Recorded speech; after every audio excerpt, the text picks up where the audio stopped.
Oh, baby, can you believe it? This is the Dog in the Studios live here on FingerLakes1.com. Another edition of Weber This Week. Good morning, everybody. We're talking 90, baby, so find yourself an umbrella. Who's complaining, though? It's sunny and 90. How can you beat that? Today, we're talking to Brian Connell, the general manager of the Newark Pilots, via phone. We're also going to be talking about NHL playoffs getting underway this week, NBA playoffs getting underway, and can we end the 36-year drought of a Triple Crown winner in California Chrome? I got this ugly feeling, man, and I'm never right about predictions, that this horse may just do it. I'm hoping. I've bet on him the last two races, the Derby and the Preakness. Didn't pay a lot, but I think he's going to be probably an even favorite going off this Saturday at the Belmont, the third leg of the Triple Crown, the grueling mile-and-a-half race. But I'm kind of pulling for it. It's been 1978, the last time we had a Triple Crown winner. Good morning, everybody. Hope you had a wonderful weekend. Good to be alongside of you. We had hoped to get Brian Connell, the general manager, and our friend here in the studio, along with manager of the Newark Pilots, Mike Armstrong, to be on the couch. But unfortunately, something developed late last night, and they're at practice this morning. Brian's taking a few minutes out to talk to us here on the Weber Show. Brian, good morning to you. Long time. Good to talk to you, and welcome back for another exciting baseball season. Yeah, good morning. Thank you for having me on the show. I appreciate it. I'd love to have you guys on, and of course, we hope to get you and Mike in here live and on the couch, is what our tradition is, but we'll get that book down the road. Brian, of course, the baseball season for Newark starts up on Wednesday, and I guess right out of the box, the first question is, when you and Bob and Leslie went to the meeting to draw the schedule, did you guys draw the short straw? Because I see you're opening up with 8 road games before you head home for the opener on the 13th of June. You know what? We actually kind of like it that way. We had so many rain dates early on last year. It's nice that we're on the road, so we don't have to really worry about that at home this year. And also, we have 16 games in July this year. Nice. We're home a lot at the end of the season, so it means less travel for our guys, which is really nice. Excellent. Brian Connell is our guest this morning via phone, the general manager of the Newark Pilots. And for the folks that may not know you, you've been in the studio before, give us a quick snapshot of your resume and how long you've been involved and associated with the Omens and the Newark Pilot program. The Pilots started back in 2011, and that year I was intern with the team. Then the following season, which of course that was our championship year, the following season I took over as the GM, and now I'm on season 3 as the general manager. And, of course, it's no secret that I have made a big deal out of the Newark Pilots. And I know that Bob and Leslie are personal friends of myself, along with Jimmy. But I got to be honest with you, I just turned a big 69, and I feel like 112 today with my sore leg and my my injuries. But all seriousness, in my mind, having followed baseball, and this is not disparaging to the Geneva program up in McDonough Park, I spent a lot of time there growing up, checking out some of their baseball. I had a chance to watch Pete Rose and, of course, Tony Perez and some of the legendary Hall of Famers. But, in all honesty, and again, I know we're personal friends. It has nothing to do with our friendship. If you guys did not provide entertainment, a clean facility, your staff is extremely proficient on what they do. You do something for the kids every game. I think you guys are really over the top, and you always have gotten A-pluses from me, and it hasn't really disappointed. I know Jim loved the garbage plates there, and I was disappointed that you weren't here today because I was expecting you to bring one of those over for me and Jim to share during after the show. But I always remember Jimmy and my main man, our Mr. Cameraman, Jeremy. But in all honesty, you got to be pretty proud, and I know you work with your team, and I'm sure you've had discussions. The customer's always right, and you want to make their experience number one. And talk a little about the passion, the mission statement of your program relative to the fans. It seems like you guys do everything possible to make their stay comfortable so they come back the next night. Oh, yeah, definitely. I mean, Bob came up with the slogan the first year. It's collegiate summer baseball, minor league style. We try and run everything like a minor league team. Professional, like you said, clean ballpark, right. A nice place for fans to come. It's affordable, $4 tickets. Right. The promotions on the field, the bounce house, the fireworks, it needs to be a fun, family-friendly atmosphere, and that's what we try and do. And you do it well. And the concession stand, I know I've entertained myself having some of that good food there, and I look forward to coming over and checking you guys out as soon as you get back home. But it's something that I've always called the Newark Pilots. I use a different slogan in promoting the team, a minor league baseball team with a major league park. The thing that impressed me the most, and we're talking to Brian Connell, folks, if you just joined us here on Weber this week. Brian is the general manager of the Newark Pilots, and it's sensational entertainment value. But I remember driving into your ballpark the very first time to meet Bob Ullman, and I could not get over the fact, and I pick up some weird stuff when I look around for sports, and I saw your signage, and I always remember to this day how clean, how neat. It was not dilapidated, it was not torn, it just looked impressive. And I always remember that driving and going up the hill to your park, and that's something that sticks in my mind. And I think that's something that maybe most people wouldn't recognize, but I picked up on it right away, and it made something indelible mark in my mind about, you guys do take care of the little details. Yeah, I think that's a key factor into when you show up. It's part of the wow factor. You walk into a small ballpark in a small town, and seeing the nice advertising. It's great that we have the support from so many people in the community, but it's important to keep things clean and nice looking. Let's talk a little bit about the baseball team. I know, of course, it's the perfect game, Collegiate Baseball League. You get kids from all over the country. Talk a little about this year's crop. Got all kinds of kids from different cities around the country. Yeah, we got them from all over again. We got a few local guys, a few returners. Andrew Sanders, who was an all-star last year, he'll be back again this year. We got guys from BYU, Florida International, Kentucky, Maryland, Rutgers, Columbia, Cornell. A lot of really good schools. SUNY Cortland.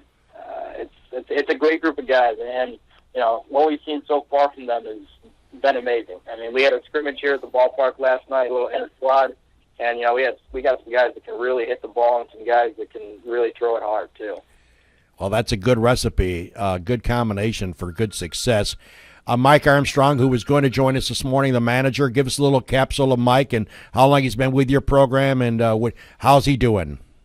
He's doing great. This will be his second year as the head coach now. He started the year before that as an assistant here, and then he took over, and he's the head assistant at Amherst College, which they actually played here in the regional tournament a few weeks ago. Unfortunately, they lost in that, but he does a great job with the guys. He does a great job coaching them, connecting with them, and really just brings the best out in the players, which is great. And that's exactly right. Okay, let's talk about the league. I know some names have changed, some teams have changed. Give us a rundown. I know you probably have this memorized. Give us a rundown of who you're going to be competing against. We have the Adirondack Trailblazers, the Albany Dutchmen, the Amsterdam Mohawks, who have won the championship the last 2 years, Elmira Pioneers, the Glens Falls Golden Eagles, Mohawk Valley Diamond Dogs, the Utica Brewers, and the Watertown Rams. We've always had a team in Cooperstown. Unfortunately, this year there's just not a team there just because they're dealing with some things in the village and their ballpark and stuff. But they'll be back next year. So. Okay.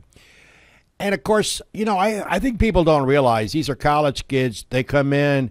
What do? You put them up in some hotels in whereabouts do you put them up when they arrive for lodging? Okay. We have a couple guys that are staying host families this year, okay. But the majority of the team stays over in the Finger Lakes Community College college suite, the dorms over there. Okay. Which is great for them and great for us. It keeps them all together for the summer and really helps bond and make a good team atmosphere. I don't think people realize the trials and tribulations of traveling, even though you guys are not traveling thousands of miles to go to baseball games, but you do a lot of buses, obviously. Give us an explanation when you travel, like, say, down to Elmira or Watertown. What's a normal away trip when you guys leave, and you guys don't get back until early in the morning, right? Well, yeah, I mean, it depends, like you said, on where we're heading. Elmira and, Utica, Watertown, those are some of our closer trips, so we don't leave.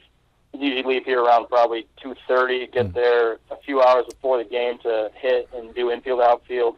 We're going to Glens Falls, which is almost 4 hours. We got to leave earlier, and we don't get back, like you said, until probably 1:30, 2 o'clock in the morning sometimes. And then are up and out the next day to practice and ready to go again. That's right. Yeah, I mean, we don't really have. I mean, we have 8 days off between Wednesday and July 30th. So we play 48 games in that span, which is pretty much every day. Well, I know the gloriness of Major League Ballpark when you get chauffeured to an airport like the Yankees do, even though they're playing like pigs. But I got to tell you, I think it's wonderful. These kids dedicate themselves to play some baseball. They come to a small community. They're loved by the fan base, which you have a large fan base, and it's only going to continue to be large and get larger and larger as years go on, because you guys do it right, and I personally am looking forward to it. So you got any vibes this year? I know it's early until the bell rings. You really don't know, but you got any good vibes about how we're going to play? Like I mean, we're looking good. Honestly, I was extremely impressed. We had most of the guys showed up Saturday. We did a practice that night, and then we did the scrimmage yesterday. And we got this kid from Florida International. His name is Luis Silverio. His dad played in the pros, and then still coaches AAA with the Pirates organization. That scoreboard. You know how big our field is. Exactly. He hit 3 balls over the scoreboard during practice the first day. Wow. He's going to be a guy to watch. And, some of our best players, potentially our best players haven't even showed up yet. We got guys still playing in the NCAA tournament, 2 from Columbia, an outfielder from University of Kentucky, and an outfielder from University of Maryland. So nice. We're real excited about who we got coming. And as I've told you before, Bob and Les, they're personal friends of mine, and I think the world of both of them. I love Leslie's involvement at the ballpark. When I first met her, I didn't know who she was. I had met Bob before her, and I remember this young lady. I was in the press box, right? We're getting ready to do a game, and I heard this lady screaming or yelling, or not cursing, but she was yelling about a call, and I didn't know who that was, and I asked somebody at the press box that you gave us the great accommodations when we did your games.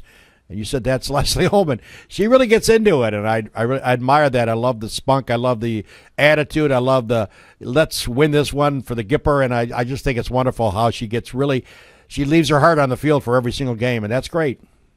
It is, yeah. I mean, both Bob and Leslie do a great job. They have a great passion for what they're doing here, and they want to make it as good as possible, not just for the guys, the team, but the fans, make it a whole great experience. And, they want to win. They're here to win baseball games and hopefully win another championship. All right, let's recap before we say goodbye. The season begins Wednesday night. You're on the road. You come back home on the 13th for your opener, which I believe, is a Friday night? Friday the 13th, yeah. And you're going to be playing against the likes of? We open up against the Amsterdam Mohawks. Amsterdam Mohawks, okay. Yeah. Well, listen, continued success to you. Look forward to seeing you. Me and Mary and our friends will be over to visit you and sit up in the stands and have a sausage and a couple of drinks and have some fun. That's what we're all there about, so it's great. That sounds great. I appreciate you having me on the show today. And by the way, Brian, I will go to the concession stand and say that thanks to your generosity, we're going to test that garbage plate for 2014. Perfect. All right, Brian Connell joins us, General Manager of the Newark Pilots. Brian, thanks for carving out some minutes for you. We hope to get you and Mike in the studio down the road. Definitely. Thank you very much. Have a nice day. Brian Connell, ladies and gentlemen, General Manager of the Newark Pilot Baseball Program. They play, of course, in the Perfect Game Collegiate Baseball League, and it's just a wonderful experience. And again, I know we rave about this team, and everybody said to me one day, geez, you talk so good about the Pilots. Do you have an interest in that team? Do they write you checks every month? No, they don't. I just am amazed how well they take care of the fan base. I think Jimmy would agree with me.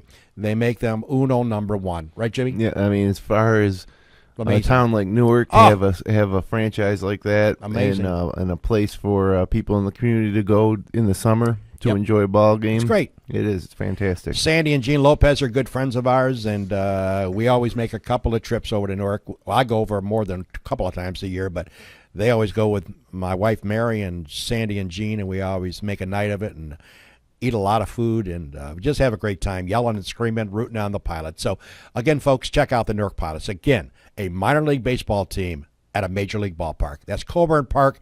You want to go in the Lions, take a left in 31, right, Jim? 31? Right on Route 31. Route 30, take a left as you come down the hill in Lions. It's about 4 or 5 miles out, up the hill, and you'll have quite an experience. Thanks to Brian Connell for joining us. This is Weber This Week. Hey, baby, don't go. We still got some time left. We're going to talk NHL, NBA. Could it be a horse to win the Triple Crown after 36 years of drought?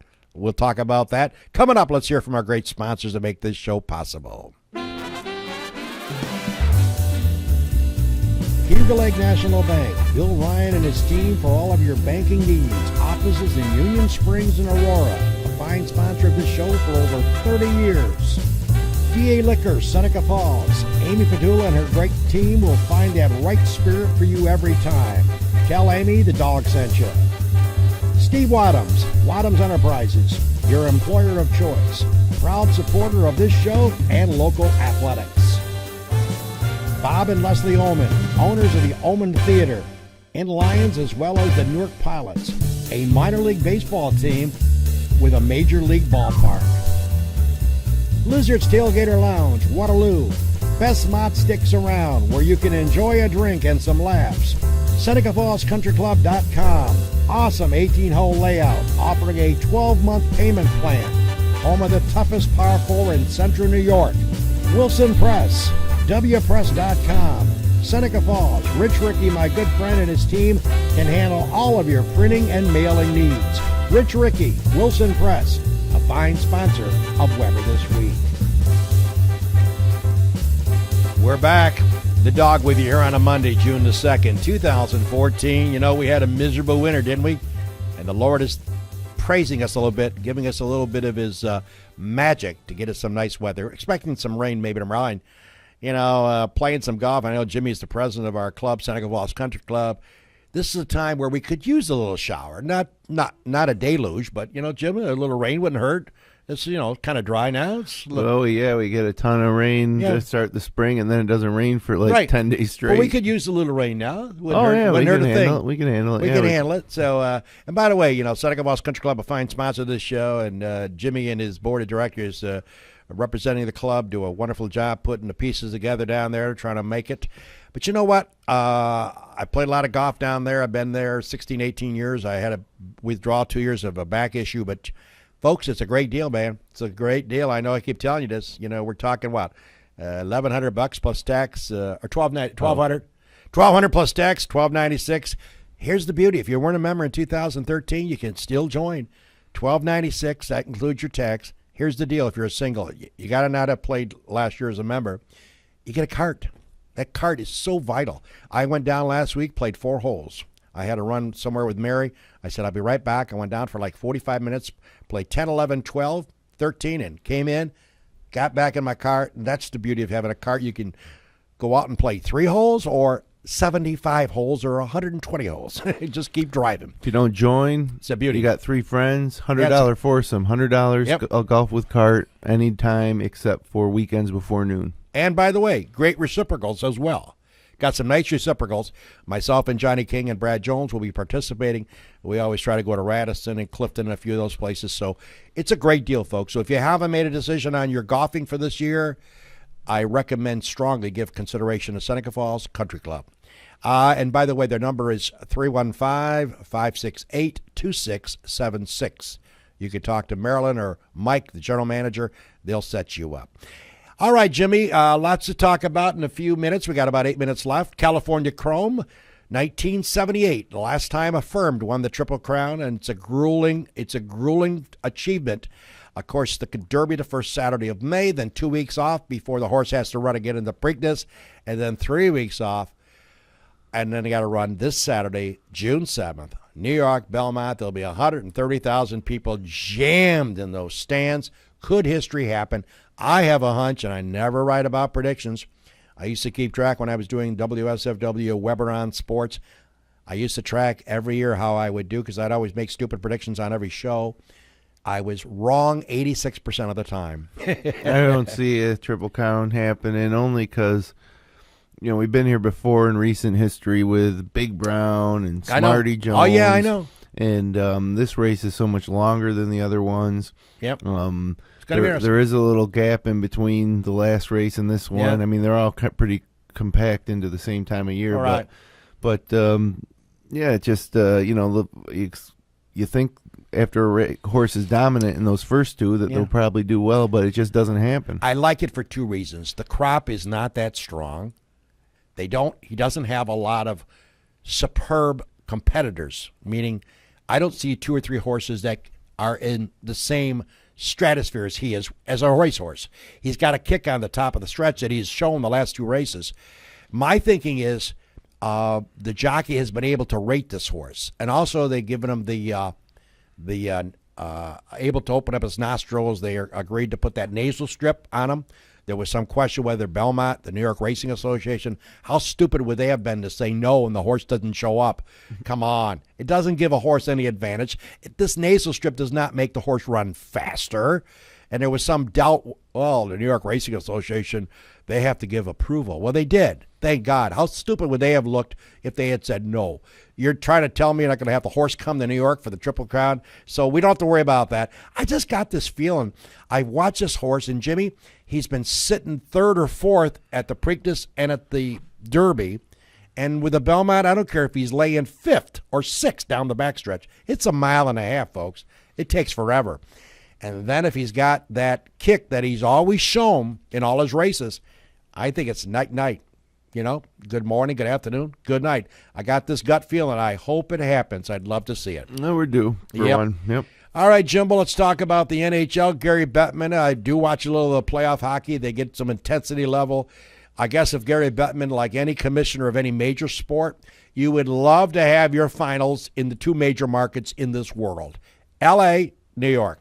Guess what? Gary Bettman's got his wish. The L.A. Kings against the New York Rangers. New York market, L.A. market, Jimmy, you being an owner of an internet operation, that has got to be the dream of all dreams.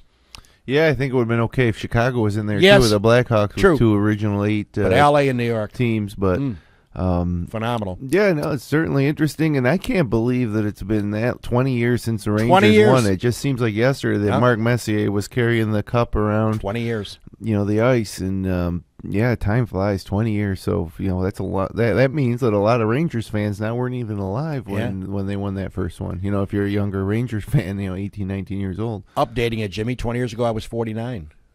Wow. My granddaughter Izzy turned 16 on Saturday. How old am I? Jeez, that's surprising. Sweet that was 16. That long ago. Izzy, Sweet 16 party. We had a good time Saturday, by the way. Listen, let's talk NBA. The old combatants are at it again. You look at the Spurs team. Popovich is a hell of a coach. I love Parker. I love their team. Duncan is obviously still contributes. I just got this ugly feeling, and I know Dave Barnick's going to be on the show in a couple of weeks. He'll come in on the 60. He's a diehard Celtic fan. David, I hate to disappoint you, buddy. This Heat team, if they win this year, they could run the table and win about 10 of these in a row. I mean, that's how good this team can be. And, say what you want about LeBron. I know there's as many detractors as there are supporters. But I still am convinced, pound for pound, this kid may be the greatest ever. Pound for pound. He does it all. And, yeah, he has off nights. But I don't know. I think the athleticism, the youth of the Heat, not the youth, the age differential. They're a much younger team than San Antonio. I just think that's going to wear down eventually. I think it's going to go 6 or 7. I don't see this being in 4 or 5 games. But I got a hunch the Heat's going to do it again, Jim. I don't even want to watch it. I'll tell you why. Yeah. Game 5 in Indiana against the Heat. LeBron James gets into foul trouble. Yep. So, I mean, they weren't even legitimate fouls. Right. The NBA setting it up to get it to a game 6, and I don't like sports that game it. Let them play. Yep. It's a little far to say the NBA is fixed, but I'm telling you that game was fixed. Sure. Yeah.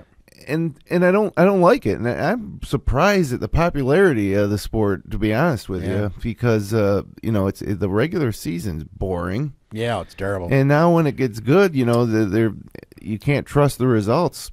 Yeah. That really turned me off, that game 5. Yep. I was watching this year's playoffs right along. I'm not going to watch another game. There you go. Well, folks. I'll watch the hockey. Yep, there you go. Baseball news, of course, the Yankees continue to flounder. How about Robertson, huh? Paying that kid, $13, $14 million a year, 2-1 lead, top of the 9th.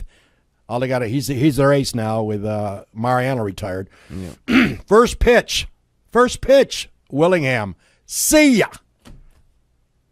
Michael Kay, the play-by-play guy, his call when the home runs go out. See ya.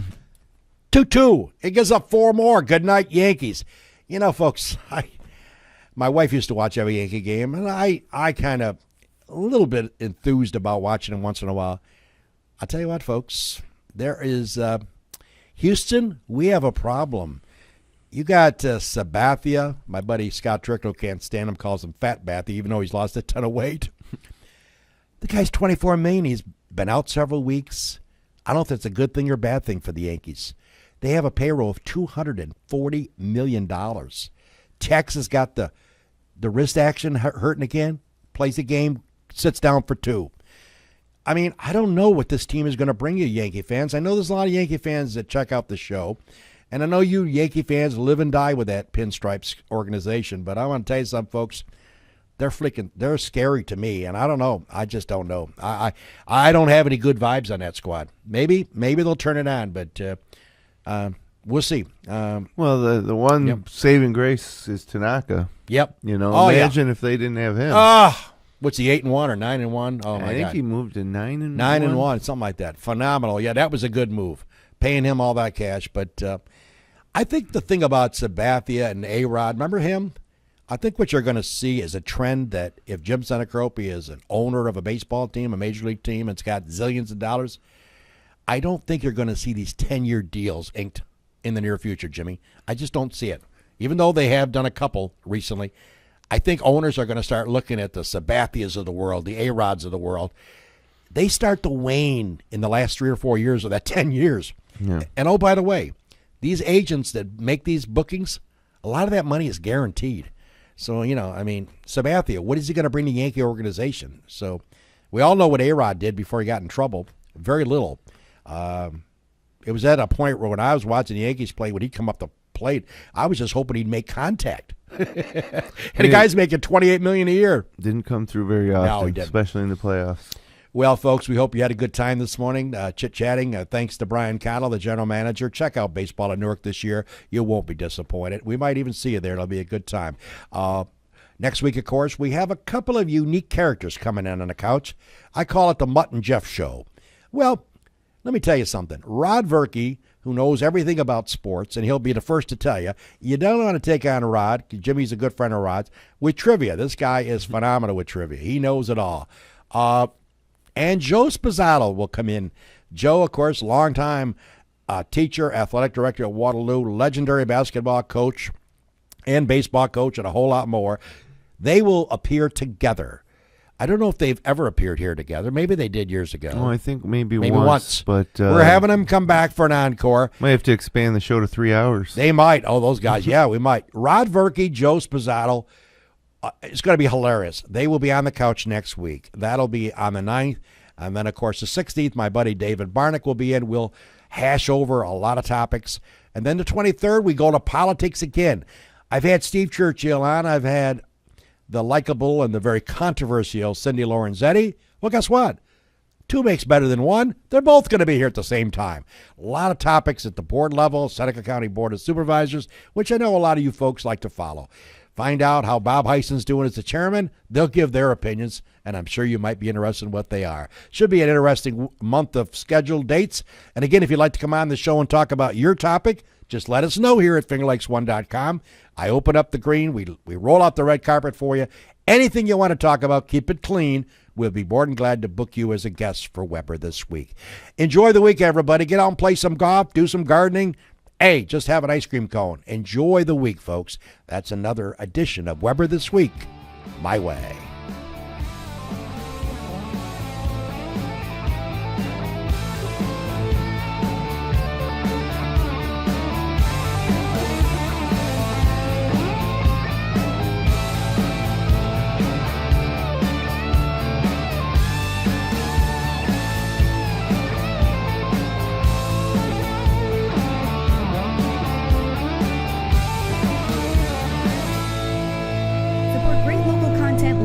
By becoming a patron of FingerLakes1.com. Visit patreon.com/FL1. FingerLakes1.com